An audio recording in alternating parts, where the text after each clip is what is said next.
نحمدہ ونصلی علی رسولہ الکریم اما بعد فاعوذ باللہ من الشیطان الرجیم بسم اللہ الرحمن الرحیم۔ ایک سوال پوچھا گیا کہ اگر کسی بندے کے پاس صرف مہنگا موبائل ہو اور کچھ بھی نہ ہو تو اس پر قربانی کا وجوب ہوگا یا نہیں؟ تو اس کے متعلق جواب عرض کرنے سے پہلے میں گزارش کروں گا اپنے سامعین و ناظرین سے کہ ہمارے اس چینل کو سبسکرائب کریں، ویڈیو کو لائک اور شیئر کیا کریں اور کومنٹ میں اپنی رائے کا اظہار ضرور کیا کریں۔ تو چلتے ہیں جواب کی طرف، اور اگرچہ ہم اس پر ایک کلپ ریکارڈ کروا چکے ہیں جو ضرورت سے زائد سامان ہے اس کی تفصیل میں، لیکن یہ سوال بھی اپنی جگہ اپنی ایک حیثیت رکھتا ہے، اس لیے اس کا جواب دینا بھی ضروری سمجھا۔ تو یاد رکھیں کہ بعض اوقات گھر کے بیشتر افراد میں سے ایک بندہ سربراہ ہوتا ہے جس کے ذمہ گھر کا سارا خرچ اور گھر کی ساری مینجمنٹ ہوتی ہے۔ تو اس صورت میں یقیناً اس ایک بندے پر،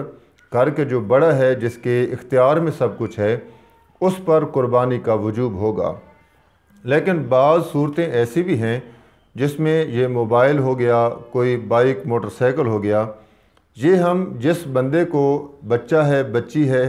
گھر کا کوئی چھوٹا فرد ہے یا گھر کا کوئی بھی فرد ہے، تو ہم اس کو لے کر دیتے ہیں تو اسے اس چیز کا مالک بنا دیتے ہیں، یعنی اس پر اس کا مکمل اختیار ہوتا ہے۔ تو یہ صورت ذرا قابل غور ہے کہ ایک بالغ لڑکا ہے یا لڑکی ہے، اس کے پاس ایک مہنگا موبائل ہے، تو اس صورت میں ہم اس کا جائزہ لیں گے کہ اگر اس موبائل کی قیمت اتنی ہے کہ جس سے 52.5 تولے چاندی کی قیمت بن جاتی ہے، تو اس صورت میں اس موبائل رکھنے والے فرد پر بھی قربانی کا وجوب ہوگا اور اس کے ذمہ ہوگی قربانی کرنا۔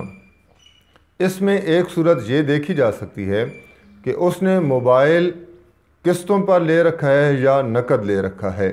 اگر اس نے موبائل قسطوں پر لے رکھا ہے تو اس صورت میں ہم دیکھیں گے کہ اس نے موبائل کی کتنی قسطیں جمع کروا دی ہیں۔ جمع شدہ قسطوں کا حساب لگایا جائے گا۔ اگر وہ قسطیں اتنی مقدار کو، مالیت کو پہنچ چکی ہیں جس سے 52.5 تولے چاندی اس وقت کا ریٹ بن جاتا ہے، تو اس صورت میں بھی اس صرف موبائل رکھنے والے فرد پر بھی قربانی کا وجوب ہوگا، کیونکہ موبائل ضرورت اصلیہ نہیں ہے بلکہ یہ زائد سامان ہے۔ عام سے موبائل سے بھی ضرورت پوری ہو سکتی ہے، لیکن خواہ مخواہ اس نے مہنگا موبائل رکھا ہوا ہے، تو اس صورت میں صرف جس بندے کے پاس مہنگا موبائل ہے، اور کتنا مہنگا ہے، جس کی قیمت 52.5 تولے چاندی کی مالیت کے برابر بن جاتی ہے، تو اس پر قربانی کا وجوب ہوگا۔ واللہ عالم بالصواب۔